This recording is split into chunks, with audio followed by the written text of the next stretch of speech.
What is up, y'all? Thank you for clicking on this video. Alright, so today I want to learn how to properly hold a shotgun. Last week we learned how to properly hold a handgun. I will link that for you guys. When I do the reaction videos, a lot of them are shotguns. When shooting a shotgun, you want to own it like a boss. I'm Chris Chang, History Channel's Top Shot Season 4 champion and professional marksman for Bass Pro Shops. So for you, the beginner, one of the main things I want to make sure to help you with is when you're shooting a shotgun, that you're able to manage and absorb all that recoil when you're shooting so you can have a good time.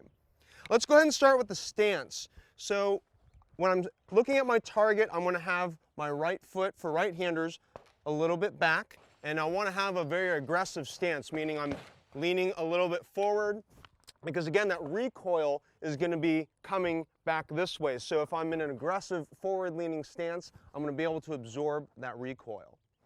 Now on the grip, right hand goes right here, and your left hand goes right up on the forearm.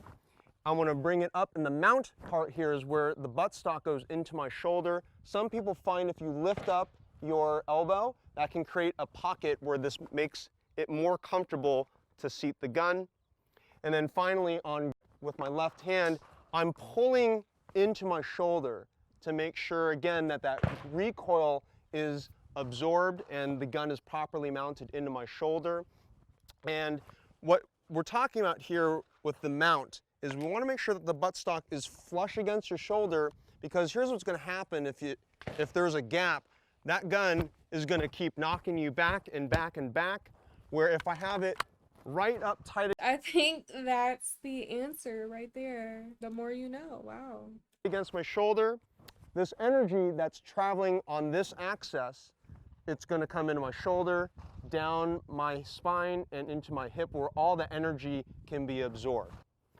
Now the final thing to mention is, now that we've got our mount and our grip, let's just talk quickly about making sure you have a good, what's called cheek weld. So your cheek comes down on the top of the stock here, so you can also see your sights, but also not have the shotgun punch you in the face. And so it's really important to keep your cheek down on the gun. And I know when all that explosion and the excitement is coming through when you shoot the gun, your instinct is going to be to pull your face away, but you want to make sure you keep your cheek on the stock. When we're shooting shotguns, of course, to have fun, we want to make sure that we're able to hit what we're aiming at. Here on this particular shotgun, you're going to see what is called a mid bead and a front bead.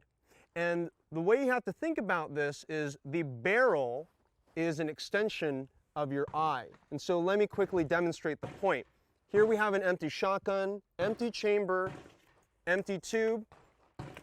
Now when I line up my sights, you see the front sight, the mid bead, and my eye are all aligned on a single plane.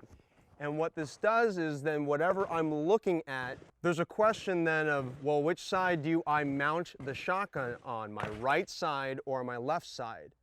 In a previous video, I talked about how to establish eye dominance. Once you've established your dominant eye, whether it's your right or left eye, with shotguns, textbook says you're supposed to mount the gun on your dominant eye side. So what this means is if you're right eye dominant, you mount the shotgun on your right shoulder.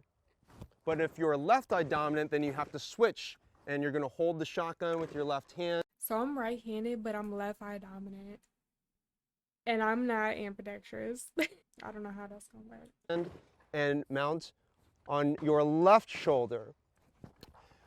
Now, for those of you that are cross-eye dominant or cross-dominant, meaning you are, for example, left-eye dominant but right-handed, I would really recommend trying to shoot with the gun mounted on your left shoulder, where your left eye is dominant, but the alternative is you can mount it on your right shoulder, but you're going to have to close that left eye, so then your right eye is looking straight down the barrel.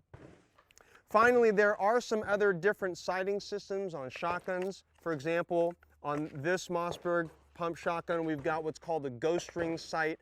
In the rear, we have a circle, and in the front, there is a blade. When you're looking down the sights, to align them properly, you put the front sight in the middle of the rear circle sight.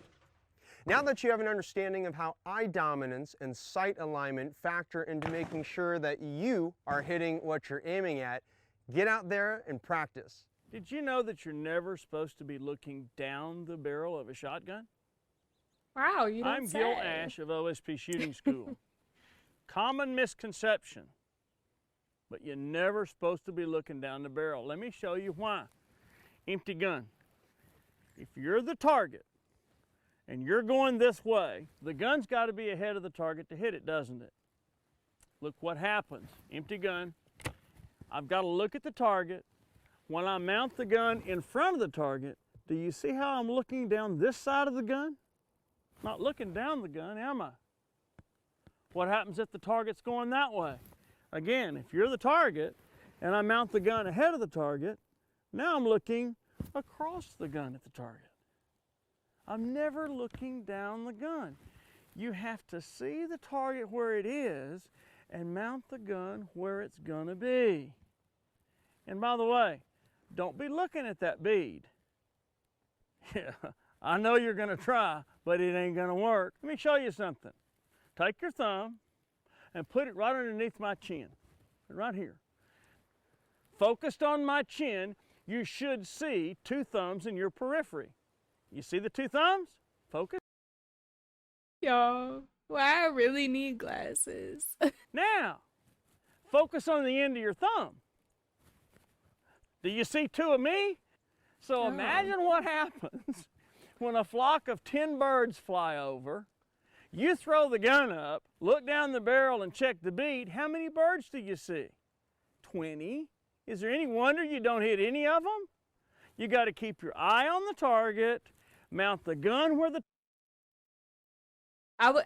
He was losing me, but I get what he's saying now. Yeah. Okay. So yeah, y'all, that was some good information. We're definitely gonna have to keep an eye out when we do our reaction videos, because maybe it is that gap, like he showed us, that is knocking them back like that, or it's just a really powerful shotgun. We're just going to have to see. But y'all, thank you so much for watching, and stay tuned for the next one.